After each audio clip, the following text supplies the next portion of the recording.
நேயர்கள் அனைவருக்கும் வணக்கம். வெண்முரசு நீர்க்கோலம் அத்தியாயம் 44. காகச் சிறகுகள். திரௌபதி தன் அறைக்குள் ஆடை மாற்றிக் கொண்டிருந்த போது வெளியே கதவை மெல்ல தட்டி தேவி என்று பிரீதை அழைப்பது கேட்டது. அவள் சேலையை வயிற்றில் செருகிவிட்டு உள்ளே வருக என்றாள். உள்ளே வந்த பிரீதை சுவரோரமாக தயங்கி நின்றாள். காதோரம் குழலை பின்னால் தள்ளி குத்தியிருந்த ஊசிகளை எடுத்தபடி சொல் என்றாள் திரௌபதி. என்னிடம் மீண்டும் கேட்டு வரச் சொன்னார் என்றாள். நான் இந்த வாரம் முழுக்க அரசியுடன் கொற்றவை பூசணைகளில் ஈடுபட வேண்டும் என்றாள் திரௌபதி. அப்படியென்றால் அடுத்த வாரம் என்று சொல்லவா என்றாள் திரௌபதி. அடுத்த வாரம் குடியவைகள் தொடங்கி விடுகின்றன, அதன் பின் மழை நோன்பு வருகிறது என்றாள். பிரீதை பேசாமல் நின்றாள். என்ன என்றாள் திரௌபதி. நான் என்ன சொல்வது? திரௌபதி ஊசிகளை அடுக்கி சிறிய பேழையில் இட்ட பின் மஞ்சத்தில் அமர்ந்து நான் சொன்னதையே சென்று சொல் என்றாள். பிரீதை அசையாமல் அங்கேயே நின்றாள். என்ன? கழுத்தை சரித்து கூந்தல் இழைகளை கைகளால் நீவியபடி திரௌபதி கேட்டாள். இல்லை என அவள் தலையசைத்தாள். போ என்றாள் திரௌபதி. என் மேல் சினம் கொள்கிறார் தேவி என்றாள் பிரீதை. திரௌபதி புன்னகைத்து என்னை குறை சொல்லி அதன் பின் நான் சொன்னதை சொல் என்றாள். மேலும் சில கணங்கள் நின்று திரௌபதி குழல் நீவுவதை நோக்கிய பின் நீள் மூச்சுடன் பிரீதை வெளியே சென்றாள். அதுவரை இருந்த பொருட்டின்மை முகம் மாற சலிப்புடன் அவள் வெளியே செல்வதை திரௌபதி நோக்கினாள். 4 வாரம் முன்பு ஒரு நாள் பிரீதை படிகளில் பாய்ந்து ஏறி மூச்சிறைக்க உடல் வியர்வை பரவ ஓடி வந்து அவள் கதவை தட்டாமலேயே உள்ளே நுழைந்து பெரும் படைத்தலைவர் உன்னை உடனே கிளம்பி அவர் அரண்மனைக்கு செல்லும்படி சொன்னார் என்றாள். நள்ளிரவில் அதற்கு சற்று முன்னர் தான் திரௌபதி திரும்பி வந்திருந்தாள். சோடி நோக்கி கொண்டிருந்தவள் புருவம் சுளிக்க என்னையா, அவரா, எதற்கு என்றபடி எழுந்தாள். சிரித்தபடி எதற்கா, நல்ல வினா என்றாள் பிரீதை. மற்போருக்கு என்றபோது அவள் முகம் சிவந்தது. ஆம், அவர் அழைப்புக்கு சென்று மேலும் பல பெண்கள் ஒரு வாரம் எழுந்து அமர முடியாது. மேலும் உறக்க நகைத்து சென்ற மாதம் அணிச்சேடி சப்தையை அழைத்து சென்றார். சொல்ல போனால் தூக்கி சென்றார். அவள் அங்கே நீராழியில் குளித்து கொண்டிருந்தாள். படைத்தலைவரின் தெற்கு உப்பரிகையில் நின்றால் நீராழியில் நீராடுபவர்களை நன்றாக பார்க்க முடியும். அங்கிருந்து அவரே நேரடியாக இறங்கி வந்து அவளை நீரிலிருந்து இழுத்து எடுத்து தோளில் போட்டுக்கொண்டு சென்றார். நல்ல மது மயக்கு, யானை போல பிளிரிக்கொண்டே சென்றார். அவள் பாவம் சிறுமி, இன்னும் மருத்துவ நிலையில் இருந்து எழவில்லை என்றாள். பிரீதை அவளை கூர்ந்து நோக்கி ஆனால் நீ நிகராக மற்போரிட முடியும் என நினைக்கிறேன் என்றாள். திரௌபதி உதடை சுழித்தபடி மீண்டும் சுவடியை எடுத்தாள். கிளம்பு என்றாள் பிரீதை. அவளை நோக்காமல் இன்று எனக்கு சோர்வாக இருக்கிறது என்றாள் திரௌபதி. சோர்வா? என்ன சொல்கிறாய்? வந்திருப்பது எவ்வளவு பெரிய வாய்ப்பு என அறிவாயா? அவருக்கு உன்மேல் விருப்பம் நீடித்தால் நீ மாளிகையில் வாழலாம். திரௌபதி என்னால் செல்ல முடியாது என்றாள். ஏன்? மறுக்கும் உரிமை சூத பெண்களுக்கும் சேடியருக்கும் இல்லை, அறிவாயா என்றாள். என்னால் 3 நாட்களுக்கு செல்ல முடியாது என்றாள் திரௌபதி. அவள் சோர்ந்து ஓ என்றாள். பின்னர் சரி, நான் இதை சொல்கிறேன், அவர் காத்திருப்பார் என்றாள். பின் குரலை தாழ்த்தி வழக்கமாக ஆணையிடுவார், இம்முறை கனிந்து சொன்னார். உன்மேல் காதல் கொண்டிருக்கிறார், ஐயமே இல்லை. நீ அவர் நெஞ்சில் குடிக்கொள்கிறாய். உன் தெய்வங்கள் உன்மேல் கனிந்துள்ளன என்றாள். திரௌபதி ஒன்றும் சொல்லாமல் சுவடியை நோக்கி கொண்டிருந்தாள். சுவடியில் நீ கற்றதையெல்லாம் அவரிடம் சொல்லாதே, அவருக்கு படிப்பவர்களை பிடிக்காது என்றாள் பிரீதை. மேலும் திரௌபதி பேசாமல் இருக்கவே அவரிடம் என்னை பற்றி சொல், நான் உனக்கு இப்போது மிக அணுக்கமாகவே இருக்கிறேன் என்றாள். மீண்டும் வந்தபோது அவள் முகம் மாறிவிட்டிருந்தது. என்ன சொல்கிறாய்? இன்று நீ வருவாய் என நான் அவரிடம் சொல்லிவிட்டேனே என்றாள். அவள் அப்போது அரசியுடன் கலைக்கூடத்துக்கு கிளம்ப அணி செய்து கொண்டிருந்தாள். அலுவல் உள்ளது சொன்னேனே என்றாள். அலுவலா? படைத்தலைவர் ஆணையிட்டால் அரசரே அவை அலுவல்களை விட்டுவிட்டு கிளம்பி செல்வார் என்றாள் பிரீதை. ஆம், ஆனால் நான் ஆணையின்றி கிளம்ப முடியாது என்ற பின் திரௌபதி வெளியே சென்றாள். நான் அரசியிடம் சொல்கிறேன் என்றபடி பிரீதை பின்னால் வந்தாள். மெல்ல மெல்ல பிரீதையின் குரல் மாறியது. உன்னை அழைத்து வராவிட்டால் என்னை சவுக்கால் அடிப்பார். என்னை சவுக்கடிப்பட வைப்பதுதான் உன் நோக்கமா என்றாள் சீற்றத்துடன். நான் அப்படி எளிதாக தோற்று செல்பவள் அல்ல. நீ அவரிடம் செல்லாவிட்டால் உன்னை முச்சந்தியில் கழுவேற்ற வைப்பேன் என்றாள். நீ என்னதான் எண்ணுகிறாய்? நீ ஒன்றும் இளவரசி அல்ல, அழகிதான். ஆனால் நடு அகவை கடந்தவள். இன்னும் எத்தனை நாள் உன் அழகு நீடிக்கும் என நினைக்கிறாய்? கனிந்திருக்க கொய்யப்படாத பழம் உதிர்ந்து அழுகும் என்று அறிக. சொன்னால் புரிந்து கொள். அவர் என் நாட்டை மெய்யாகவே ஆள்பவர். சினம் கொண்டால் காட்டு வேழம் போன்றவர். ஒரு கட்டத்தில் அவள் தனிய தொடங்கினாள். நீ இத்தனை மிஞ்சியும் அவர் கெஞ்சுகிறார் என்றால் உன்மேல் அத்தனை காதல் கொண்டிருக்கிறார் என்று பொருள். அதை நீ இழுக்கலாம், அறுத்துவிடக்கூடாது என்றாள். நீ விழைவதென்ன? அதை மட்டும் சொல். அதை நான் குறிப்புணர்த்தினாலே போதும். அவர் பெருகி எழுவார். திரௌபதி சலிப்புடன், நான் அதை எண்ணவில்லை. என் சிக்கல்களை சொல்லிவிட்டேன். இப்போது விழா காலம், இது முடியட்டும் என்றாள். பிரீதை எரிச்சலுடன், விழா முடிந்ததும் மழைக்காலம் என்றாள். ஆம் என்றாள் திரௌபதி சினத்துடன். நான் சொல்கிறேன், இந்த ஆணவத்தின் பொருட்டு நீ கழுவில் அமர்வாய். அன்று என் சொற்களின் பொருள் உனக்கு புரியும் என்றாள். தயங்கிய காலடிகள் சுபாஷினி வருவதை காட்டின. இருமுறை கதவை கையால் சுண்டிவிட்டு உள்ளே வந்தாள். புன்னகையுடன், என்ன சொல்லிவிட்டு செல்கிறாள் அண்டா என்றாள். திரௌபதி புன்னகைத்தாள். அண்டா இப்போதெல்லாம் ஒழிந்து கிடக்கிறது என்றபடி அவள் அருகே அமர்ந்த சுபாஷினி, நீங்கள் சென்றிருக்க வேண்டும் அக்கா. சென்று அந்த தசைக்குன்றின் கன்னத்தில் 4 அறை வைத்திருக்க வேண்டும் என்றாள்.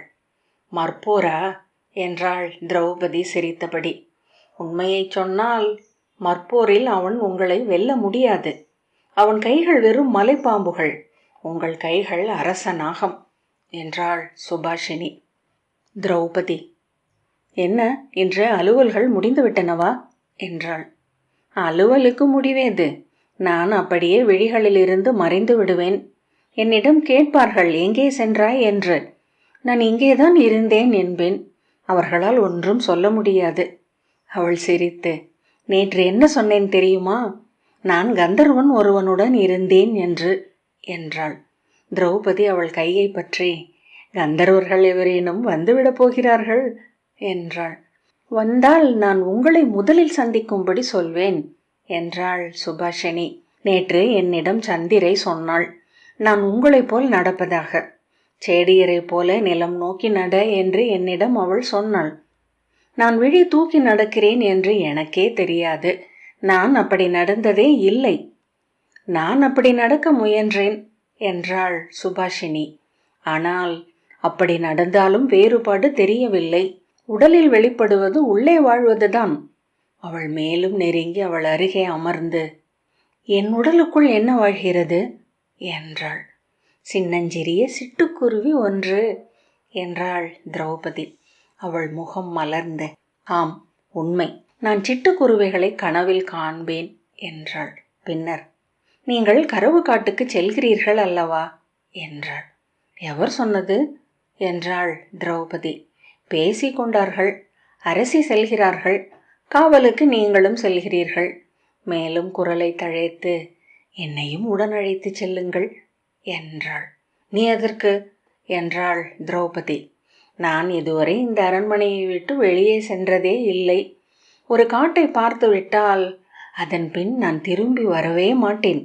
அங்கேயே பறந்து பறந்து அலைவேன். திரௌபதி, நீ வந்து என்ன செய்ய போகிறாய் என்று சொல்ல என்றாள். உங்களுக்கு உதவியாக என்றாள் சுபாஷினி. நன்று. இதுவரை சேடியருக்கு சேடியர் அமைந்ததில்லை உலகில் என்றாள் திரௌபதி. சுபாஷினி முகம் கூம்பி, உங்களுக்கு பிடிக்கவில்லை என்றால் வேண்டாம் என்றாள். திரௌபதி, அழைத்துச் செல்கிறேன் என்றதும் எழுந்து, மெய்யாகவா என்றாள். நீ வருகிறாய் என்றாள் திரௌபதி. அவள் ஐயோ என்று கூவிய பின் நின்று நாக்கை கடித்து ஐயத்துடன், சந்திரே என்ன சொல்வாள் என்றாள் சுபாஷினி. நான் ஆணையிடுகிறேன். அவள் நெஞ்சில் கை வைத்து ஐயோ என ஏங்கினாள். பின்னர் குதித்தபடி, நான் இதை உடனே ஆதிரையிடமும் சாமையிடமும் சொல்ல வேண்டும் என்றாள். ஓடி வெளியே போய் உடனே திரும்பி வந்து, நான் எவரிடமும் இப்போது சொல்ல மாட்டேன் என்ற பின் மீண்டும் ஓடிச் சென்றாள். புன்னகையுடன் மீண்டும் சுவடியை படிக்க முயன்ற பின் திரும்ப கட்டி வைத்துவிட்டு திரௌபதி மஞ்சத்தில் படுத்து கொண்டாள். காலையில் திரௌபதி அரசியின் அறைக்கு சென்றபோது சற்று பிந்துவிட்டிருந்தது. அவள் முந்தைய நாள் இரவு சரியாக துயிலவில்லை. நெடுநேரம் எண்ணங்களில் உழன்று கொண்டிருந்தாள். எண்ணங்கள் ஒருபோதும் அத்தனை பொருளற்றதாக, முன்பின் உறவற்றவையாக இருந்ததில்லை. துயிலுக்குள் அவள் கரு உந்தி குருதி ஒழுகி கொண்டிருந்த ஒரு பெண்ணுக்கு மருத்துவம் பார்த்தாள். குழந்தை வெளிவந்து குருதியில் நனைந்த துணி என கிடந்தது. அதை எடுத்து பார்த்தாள். அதன் விழிகள் இறந்து திறந்திருந்தன. ஒரு அசைவை உணர்ந்து அவள் திடுக்கிட்டாள். அதன் தொப்புள் கொடி நாகமென நெளிந்தது. நாகமேதான். குருதி நனைந்த நாகம் அந்த தொப்புளை கவ்வி இருந்தது. இடிநாழியின் மறு எல்லையில் அவள் கீசகனின் பேரொருவை கண்டுவிட்டாள். நடையை சீராக்கி தன் கால்களை மட்டுமே நோக்கி நடந்தாள். கால்கள் ஒன்றன் மேல் ஒன்றென அமைந்து முன் செல்ல தொலைவென்பதே இல்லாமல் ஆகியது. அவள் அவன் குரலை கேட்டாள். தேவி, நில். அவள் நின்று தன் கால்களை நோக்கி கொண்டிருந்தாள். நான் அனுப்பிய செய்திகள் வந்தனவா என்றான். ஆம் என்றாள். அவள் மூடப்பெண். நான் சொன்னவற்றை சரியாக சொல்லி இருப்பாளா என்னும் ஐயம் எழுந்தது. ஆகவேதான் நானே நேரில் வந்தேன் என்றான். அவள் அனைத்தையும் சொன்னாள் என்றாள். பெண் எனக்கு புதிதல்ல. ஆனால் உன்னை கண்டதுமே நான் உணர்ந்தேன், பிறிதொரு பெண்ணை நான் எண்ணியும் பார்க்க முடியாது என. நம் இருவரையும் அருகருகே நோக்கும் எவரும் அதை உணர முடியும். நீயும் நானும் இணையானவர்கள் என்று என்றான். நான் எளிய புறவிகளில் ஊற முடியாது. நான் ஏகும் யானையே இந்நகரில் மிக பெரியது. நான் இப்புவியில் மிக பெரிய உடல் கொண்டவன். எனக்கு நிகரானவன் பாண்டவனாகிய பீமன். அவன் இறந்துவிட்டான் என்றான் கீசகன். நீ இப்புவியிலேயே பெரியவள், ஐயமே இல்லை. உன்னை கண்ட நம் நிமித்திகன் ஒருவன் இதை சொன்னான். திரௌபதி, நான் செல்ல வேண்டும் என்றாள். உனக்காக காலையிலேயே எழுந்து வந்து காத்திருக்கிறேன். உனக்கு என்ன வேண்டும் சொல். பொன்னா, மணியா, கருவூல செல்வமா, அரச மாளிகையா? என்னை நீ புறக்கணிப்பது ஏன்? அதை சொல். நான் புறக்கணிக்கவில்லை என்றாள். நீ சூதர் மகள் அல்ல என நான் அறிவேன். நீ யார் என்று நான் கேட்கவில்லை. எனக்கு உன் அருள் வேண்டும். நீ இல்லாமல் என்னால் வாழ முடியாது. அதை ஒவ்வொரு கணமும் உணர்கிறேன் என்றான் கீசகன். ஒரு பெண்ணின் பொருட்டு நான் முழு இரவும் துயில் நீப்பேன் என சென்ற ஆண்டு நிமித்திகன் சொல்லியிருந்தால் அவன் தலையை வெட்ட ஆணையிட்டிருப்பேன். ஆனால் நான் துயின்று பல நாட்களாகின்றன. உண்மை என்று கீசகன் சொன்னான். உன் எண்ணம் மட்டுமே என் உள்ளே ஓடிக்கொண்டிருக்கிறது. எந்த பெண்ணும் முதலசைவில் உன்னை போல் இருக்கிறாள். எப்போதும் போர்க்களத்திற்கு செல்வதற்கு முந்தைய கணத்தின் பதற்றமும் இனிய கிளர்ச்சியும் என் உடலில் இருந்து கொண்டே இருக்கின்றன. துயில்வது இருக்கட்டும், என்னால் எங்கேனும் நிலையாக அமரக்கூட முடியவில்லை. திரௌபதி, நீங்கள் அரச மகளிரை மணக்கவிருப்பதாக சொன்னார்கள் என்றாள். ஆம், அவன் ஆம், க்ஷத்திரிய அரச குலத்தில் பெண் கொள்வது என் அரசியல் எண்ணங்களுக்கு உகந்தது. ஆகவேதான் இதுவரை நான் எப்பெண்ணையும் மணக்கவில்லை என்றான். உடனே உணர்ந்து கொண்டு, ஆம், நான் உன்னை அரசியாக்க இயலாது. நான் அரசனாகும் போது நீ அரியணை அமர்வதென்றால் என்று தடுமாறினான். அவள் ஆடையை பற்றி கொண்டு, நேரமாகிறது, அரசி எனக்காக காத்திருப்பார்கள், நான் செல்கிறேன் என்றாள். அவன், நில். நீ விழைந்தால் உன்னை மனம் கொள்கிறேன். பட்டத்தரசியாகவே அமரச் செய்கிறேன். நீ விழைந்தால் உன்னை மனம் கொள்கிறேன். பட்டத்தரசியாகவே அமரச் செய்கிறேன் என்றான். திரௌபதி, எனக்கு நடு அகவை கடந்து விட்டதே என்றாள். இல்லை, நீ மாறாத கன்னி. உன்னை பார்த்த நிமித்திகன் சொன்னான், நீ அனல் போல என்றும் புதியவள் என்று. உன்னில் எதுவும் ஆகுதியாகுமே ஒழிய கலக்கவியலாதென்று. உன் ஒரு மயிரிழையை கொண்டு சென்று விழி இழந்த முது நிமித்திகர் சுக்கிரரிடம் அளித்தேன். தொட்டு நெறி நோக்கியதுமே இவள் அனல் மகள் என்றார். இவள் உடல் பிழையற்ற முழுமை கொண்டது. இவள் கைப்பற்றி உடனமர்வோன் பாரத வருஷத்தை ஆழ்வான் என்றார். திரௌபதி புன்னகையுடன் அவனை நோக்கி, அதுவா உங்கள் இலக்கு என்றாள். ஆம், நீ பாரதத்தை ஆழ்வாய் என்கிறார் சுக்கிரர். ஐயமே வேண்டியதில்லை. இது கோல் தாங்கும் கை என்கிறார். நீ இன்று குடியோ படையோ இன்றி தனியளாக இருக்கிறாய். நான் உன் படைக்கலமாக ஆவேன். என்னை போன்ற வீரன் உதவியுடனேயே நீ நாடாள முடியும் என்றான் கீசகன். நான் உன்மேல் பித்து கொண்டிருக்கிறேன் என்று அறிய மாட்டாயா? உன் காலடியில் கிடப்பேன். உன் சொல்லை தலை கொள்வேன். திரௌபதி, மச்சர் குலத்து இளவரசர் பேசும் பேச்சா இது என்றாள். பித்தனென்றே கொள். என்னால் தாழ முடியவில்லை. வேறெதும் எண்ண முடியவில்லை. உன்னை இழந்தால் நான் அனைத்தையும் இழந்தவனாக ஆவேன் என்றான் கீசகன். நான் என் நிலையை சொல்லிவிடுகிறேன் இளவரசே என்றாள் திரௌபதி. நான் 5 கந்தர்வர்களுக்கு கட்டுப்பட்டவள். அவர்களை மீறி எதையும் எண்ண முடியாதவள் என்றாள். கந்தர்வர்களா? ஆனால் அத்தனை பெண்களும் கந்தர்வர்களுக்கு கட்டுப்பட்டவர்கள் அல்லவா? மனவினை என்பதே கந்தர்வர்களை விட்டு பெண்ணை விடுவிப்பதுதானே என்றான் கீசகன். இவர்கள் வேறு வகை கந்தர்வர்கள். பிறர் பெண்ணை அந்தந்த பருவங்களுக்கு மட்டும் உரிமை கொள்பவர்கள். இவர்கள் என்னை இறப்பு வரை விடமாட்டார்கள். ஏனென்றால் இவர்கள் இங்கே இருக்க வேண்டுமென்றால் என்னை பற்றி கொள்ள வேண்டும். ஒவ்வொரு நாளும் நான் இவர்களுக்கு அளிக்கும் மலரும் நீரும் தான் இவர்களின் அன்னம் என்றாள் திரௌபதி. இன்று வரை என்னை அணுகிய அத்தனை மானுடரையும் இந்த கந்தர்வர்கள் கொன்றிருக்கிறார்கள். ஆகவேதான் நான் அஞ்சுகிறேன். கந்தர்வர்களே அஞ்சும் தெய்வம் ஒன்றின் அடியவன் நான் என்றான் கீசகன். பிறர் அறியாத ஒன்று அது. இன்று இந்நகரில் அனைவரும் வழிபடும் தெய்வம் மலை நின்ற இந்திரன். நானும் அவனை வழிபடுவதுண்டு. ஆனால் உளம் கொண்டிருப்பது தென்மேற்கு காட்டில் உறையும் கலிதேவனை. அனலுறங்கும் விழியன், இருள் என பேருரு கொண்டவன். அவன் பெயரைச் சொன்னால் அஞ்சாத தேவர்கள் இல்லை. நான் சனிதோறும் கலிக்கு குருதி பலியிட்டு பூசனை செய்கிறேன். என் படைக்கலங்களை அவன் காலடியில் வைத்து வணங்கியே கையில் எடுக்கிறேன். ஆகவேதான் இன்று வரை நான் எந்த போரிலும் தோற்றதில்லை. என் உடலில் எப்போதும் அவன் அருள் இருந்து கொண்டிருக்கிறது என்று கீசகன் தன் மணிக்கட்டில் இருந்த கரிய சரடை காட்டினான். அவன் காலடியில் வைத்தெடுத்த கருங்காப்பு. என்னுடன் வா, அவன் காலடி பணிந்தெழு. உன் கைகளிலும் ஒன்றை கட்டுகிறேன். கந்தர்வர்கள் மட்டுமல்ல, அவர்களின் பேரரசனாகிய இந்திரனே அஞ்சி விலகிச் செல்வான். திரௌபதி, எங்குள்ளது அந்த ஆலயம் என்றாள். மாமன்னர் நளன் மீண்டும் அரசு கொண்ட போது அவ்வாலயம் ஆதரவிழந்தது. ஆண்டுக்கொரு முறை மட்டுமே பூசனை பெறுவதாக மாறியது. பின்னர் காட்டுக்குள் இடிந்து கற்குவியலாக புதர் மூடி கிடந்தது. நிமித்திகர் ஒருவர் நூல் நோக்கி சொல்ல இங்கு கலியின் ஆலயம் இருப்பதை அறிந்தேன். நானே தேடி கண்டடைந்தேன். அதை எடுத்து கட்டி நாள் பூசனைக்கும் ஒழுங்கு செய்தேன் என்றான் கீசகன். திரௌபதி, என்னை ஆள்பவர்களில் முதல்வர் காற்றின் மைந்தர். கலி அவரை எண்ணினாலே அஞ்சுவான் என்றாள். எவர் சொன்னது என்று கீசகன் 2 கைகளையும் ஓங்கி அறைந்தபடி கூவினான். தன் மேலாடையை விலக்கி நெஞ்சை காட்டியபடி முன்னால் வந்தான். அதில் காக குறியும் சூலமும் பச்சை குத்தப்பட்டிருந்தன. 2 தோள்களிலும் காகச் சிறகுகளை பச்சை குத்தி இருந்தான்.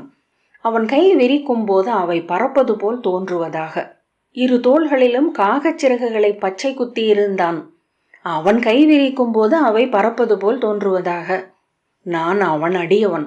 அவன் குறியை நெஞ்சில் தாங்குபவன். அவனே நான். உன் கந்தர்வனுக்கு ஆண்மை இருந்தால் வந்து என்னை எதிர்கொள்ளச் சொல். ஆம், நான் அவனை அறை கூவுகிறேன் என்றே சொல். அவள் அதை நோக்கிய பின் விழி விலக்கி, இதை இங்கு எவரும் பார்த்ததில்லையா? இது என் குடிக்குறி என நினைக்கிறார்கள். நான் எவர் என்பதை அறிந்தவள் உன் அரசி மட்டுமே. என்றான் கீசகன். நீ அஞ்ச வேண்டியதில்லை. இப்புவியில் உள்ளோர் அனைவரும் எண்ணி அஞ்சும் ஒருவன் உன் அன்பை கோருகிறான். நான் என் கந்தர்வனிடம் சொல்கிறேன். அவன் உங்களை எதிர்கொள்ள அஞ்சுவான் என்றால் மாற்று எண்ணுகிறேன் என்றாள். சொல், அவனை என்னிடம் வரச் சொல் என்றான் கீசகன். எனக்கு பொழுதாகிறது என்றபடி அவள் முன்னால் சென்றாள். அரசி அறைக்குள் எரிச்சலுடன் நின்றிருந்தாள். திரௌபதி உள்ளே வந்ததுமே, எங்கே சென்றாய்? உனக்காக நான் காத்திருக்க வேண்டுமா என்றாள் சுதேஷ்னை. வழியில் உங்கள் இளையோனை கண்டேன் என்றாள் திரௌபதி. முன்னரே கீசகனின் காதல் கோரிக்கையை அவள் அரசியிடம் சொல்லியிருந்தாள். அவள் முகம் மாறியது. என்ன சொன்னான்? மிரட்டினானா? இன்றைய வரசே அவன் கையில் இருக்கிறது என்றாள். அதை முன்னரே அந்த சேடியிடம் சொல்லி அனுப்பியிருந்தார். விரும்பாதது நிகழும் என்றால் என் கத்தியால் கழுத்து நரம்பை அறுத்து கொள்வேன் என்று அவளிடம் சொல்லி அனுப்பினேன் என்றாள் திரௌபதி. விலங்கு, காமம் கொண்டால் மத யானை கற்பாறையில் மத்தகத்தை முட்டிக்கொள்ளும் என கேட்டிருக்கிறேன் என்றாள் அரசி. அவரது எண்ணம் பிரிதொன்று. என்னை மணப்பவன் பாரத வருஷத்தின் தலைவனாவான் என நிமித்திகன் சொல்லி இருக்கிறான் என்றாள். அரசி வாயை பொத்தி ஒரு கணம் அமைந்த பின், இருக்கும், உன்னை பார்த்தால் எனக்கே அப்படி தோன்றுகிறது என்றாள். பின்னர், நீ அவனை எதன் பொருட்டும் ஏற்றுக்கொள்ளாதே என்றாள்.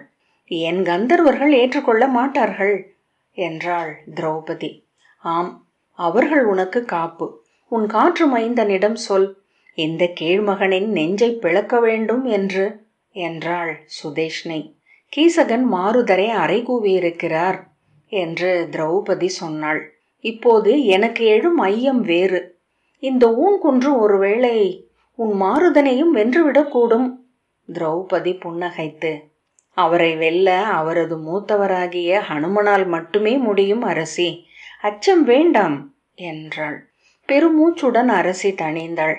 இன்று 7 பூசணைகள், 4 அயல் நாட்டார் சந்திப்பு. அரசியாக நடித்து சலித்து விட்டேன். எங்காவது எளிய சத்திரியனுக்கு மனைவியாகி அடுமனை வேலையும் அகத்தள வம்புமாக வாழ்ந்திருந்தால் மகிழ்ச்சியாக இருந்திருப்பேன். திரௌபதி புன்னகை செய்தாள். கரவு காட்டுக்கு உத்தரன் கரிய புறவியில் வருகிறான். அதன் பெயர் காரகன். அவனே என்னிடம் வந்து சொல்லிவிட்டு சென்றான். தெரியுமா என்றாள் அரசி.